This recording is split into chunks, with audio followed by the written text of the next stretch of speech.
So today has been my Yoda time with the helicopter. We just got back last night from Tennessee, 5-hour flight back home. Cross country went good. Did a no-go the first day.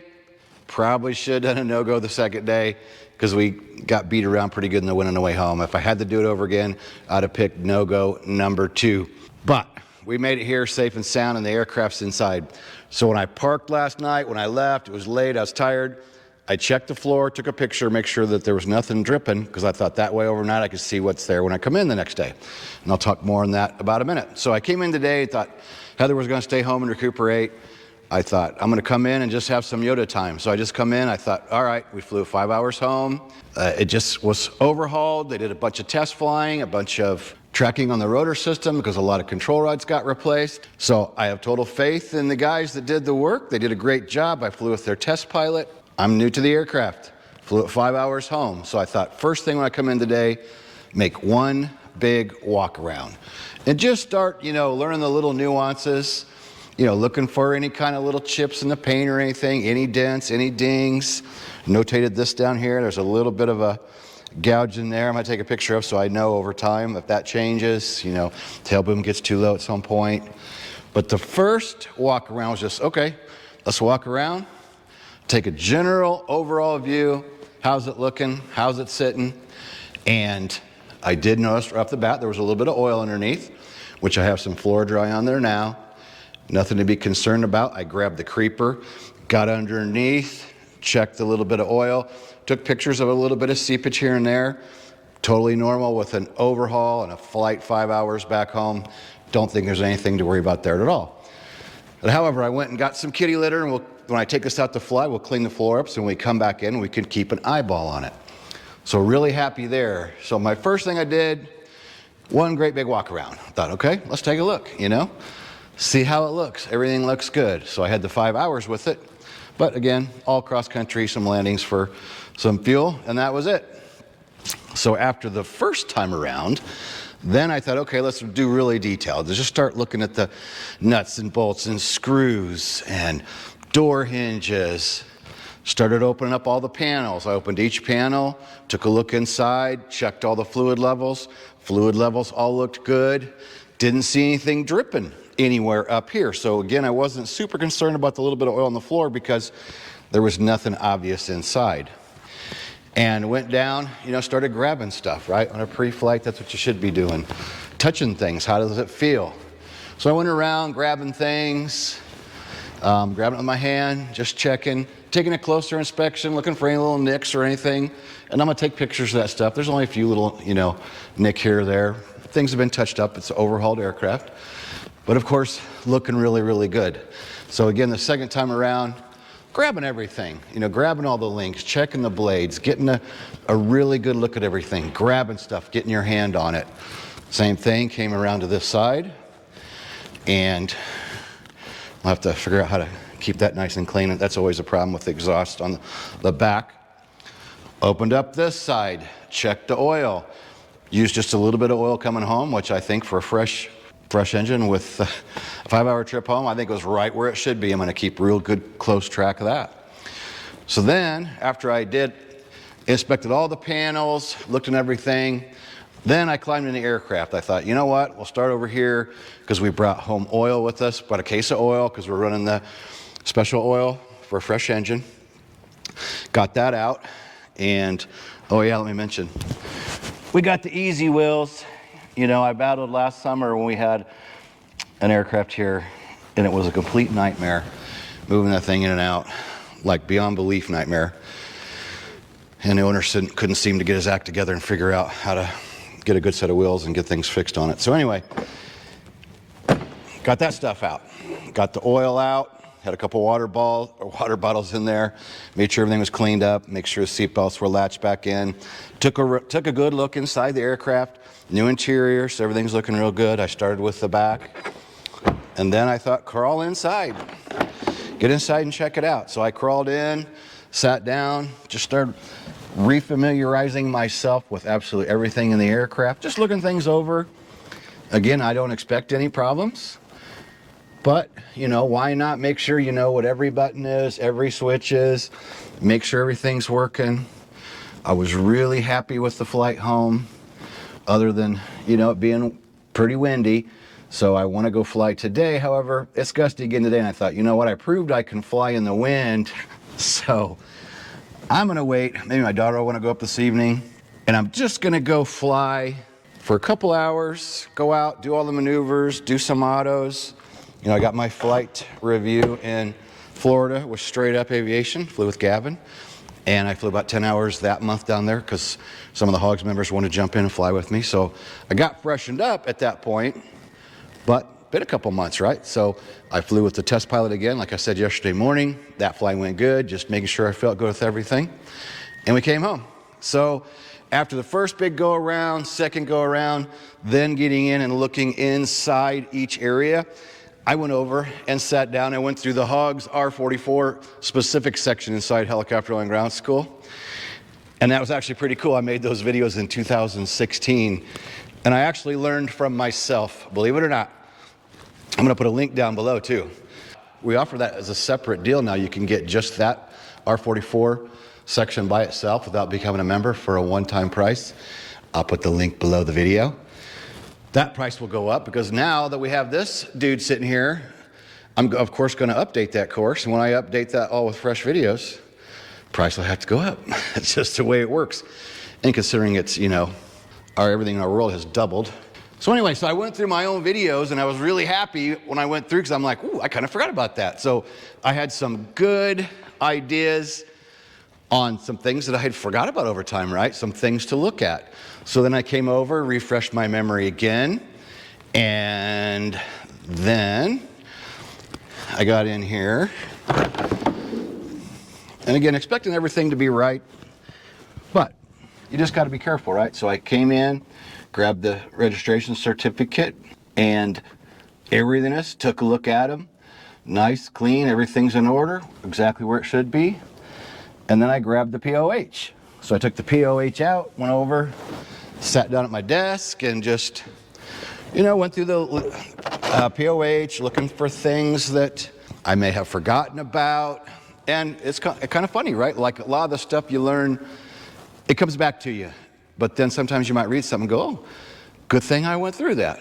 It never hurts to grab the POH out on whatever you're flying and leaf through it just to keep yourself fresh. Again, I mentioned I got down on the creeper, notated, you know, what little bit of oil was leaking down there. Again, I think it's still just average, everyday stuff. And I went and got some, well, I'll show you. I just went to Walmart and got some fresh kitty litter because I want to make sure that I'm ready to go on the back end of things. We'll go over here. So I got the oil that we brought a case of oil back with us so we know we'd have the right oil for the break-in. Got out my timesheet so I could log my first trip back home, get ready to start logging flights as we go, and grab some kitty litter. That will help clean up the oil. I've used regular Floor Dry, but I was looking for Floor Dry and I thought I didn't see any, so I'll use kitty litter. Paper towels, Robinson log books, opened that up, started going through it. I want to go through it again and look a little bit closer, but everything looked good. All nice and neat, packaged up the way they should be. Everything looks really good. And there's our creeper for rolling around underneath.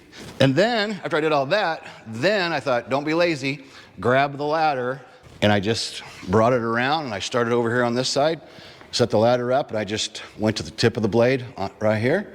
And then I moved the ladder down a little ways further, and then I came back to the cross section, not cross section, middle, the rotor blade, hub section. Moved it again down here, moved it again down here. And what was cool was when I was up there, then I'm getting a good view over top of the aircraft as well. So then I did the same thing. I just came around and went down this side. Again, not expecting anything, but just so we have a good starting point.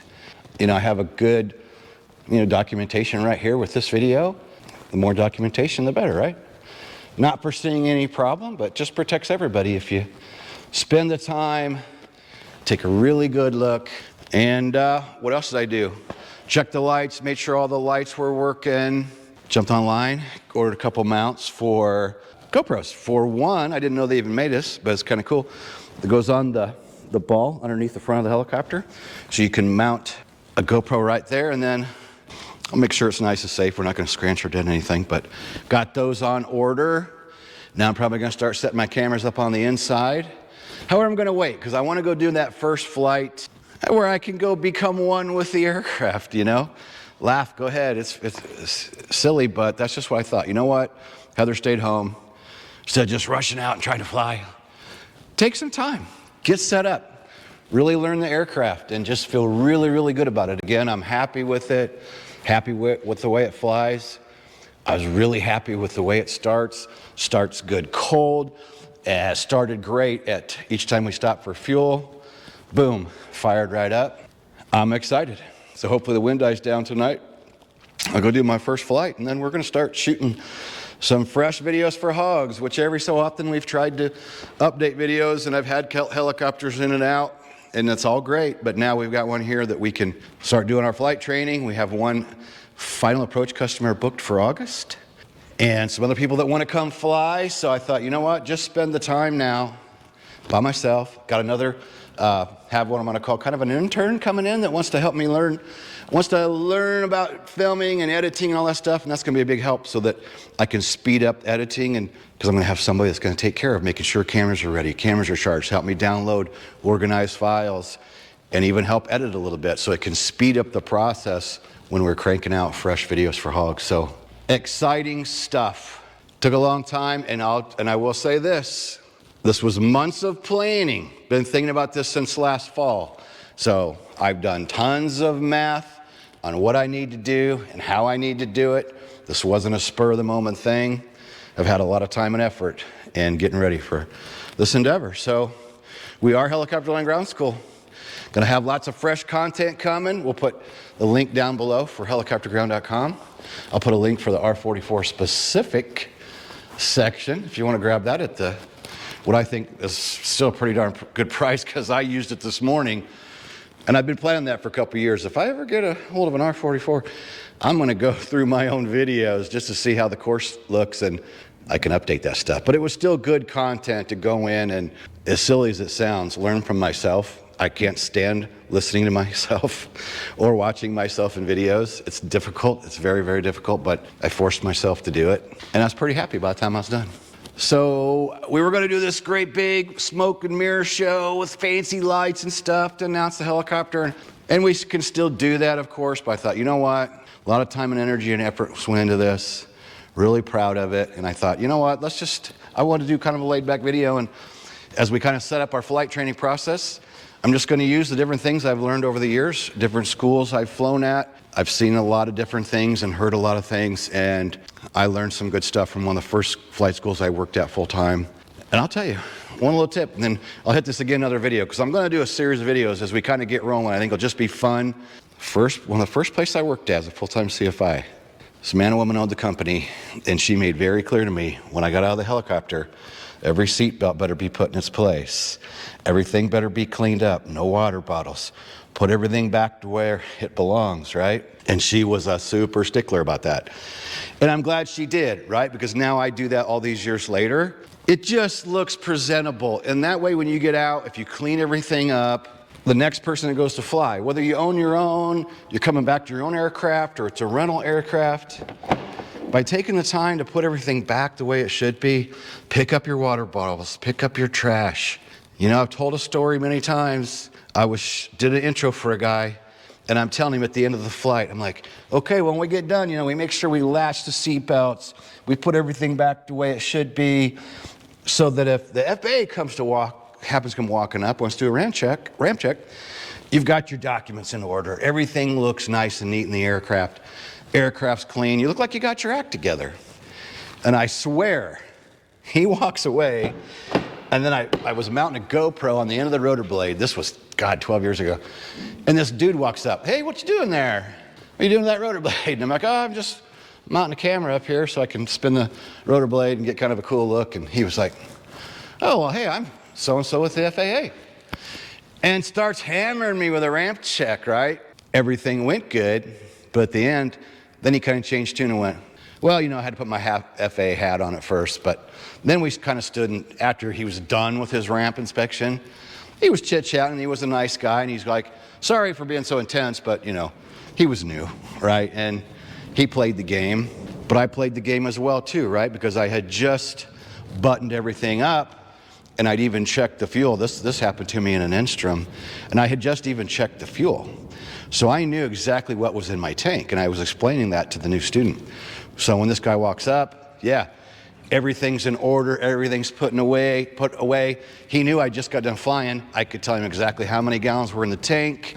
Ramp inspection went well. So you want to present yourself well. And I see so many people, they just get out, flop the seatbelts wherever, leave their water bottles in there, don't use the checklist and their switches and stuff on. Just not professional.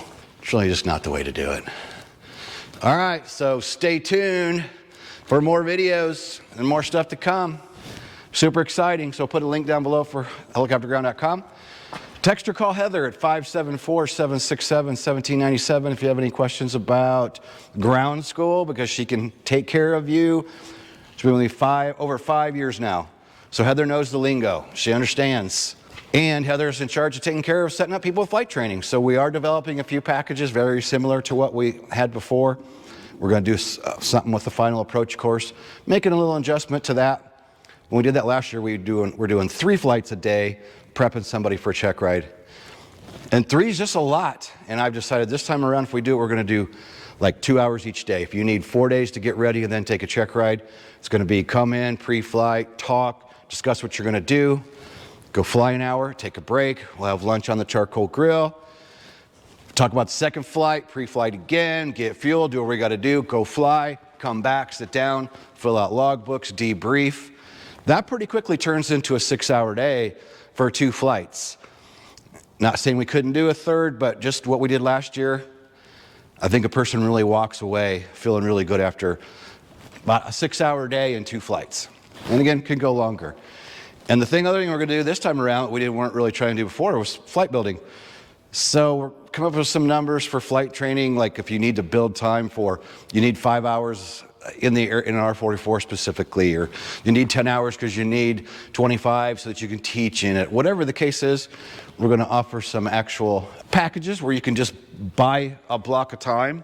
And of course, you'll have to fly with me. It's under my insurance, so we'll make sure, cover some ground with you and go out and fly together, make sure you're in good shape to go out, you know, make sure aerodynamics and emergencies are solid and you're solid in the aircraft.